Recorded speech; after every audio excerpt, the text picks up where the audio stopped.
Alexandre était un ami, je n'ai rien à voir avec tout ça. Debout dans le box, Thomas Rosano, ancien cantonnier dans le village de Mourtz, présenté comme un membre d'une équipe de malfaiteurs ajaxienne, conteste l'assassinat qu'on lui reproche. Ce 18 juin 2020, Alexandre Giacopelli, 28 ans, est attablé à la terrasse d'un café lorsque deux individus surgissent et l'abattent de plusieurs balles de pistolet mitrailleur. Aux côtés de Thomas Rosano, dans le box, Johan Delafouette et Jean-David Garizzo, présentés eux aussi comme des membres de cette équipe criminelle, nient les faits également et expriment eux aussi des mots destinés à la famille Giacopelli.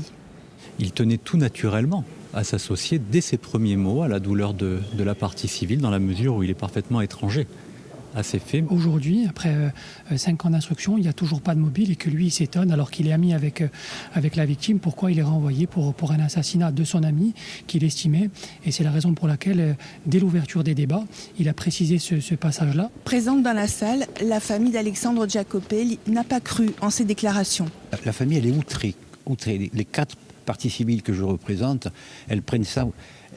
Non seulement on fusille ce jeune homme, mais en plus ceux dont la culpabilité est établie viennent dire les yeux dans les yeux, prononcer des paroles qui sont fabriquées, des éléments de langage, et de venir comme ça cracher sur un mort, et en leur faisant croire que c'était un ami, alors qu'ils savent très bien qui conduisait et qui tirait, c'est une inhumanité qui réactive les douleurs. Selon l'accusation, l'assassinat d'Alexandre Giacopelli s'inscrirait dans un contexte de scission au sein d'un groupe criminel émergent à Ajaccio. 10 jours avant l'assassinat d'Alexandre Giacopelli, un autre meurtre était commis, celui de Jacques Baranowski, abattu lui aussi à la terrasse d'une brasserie.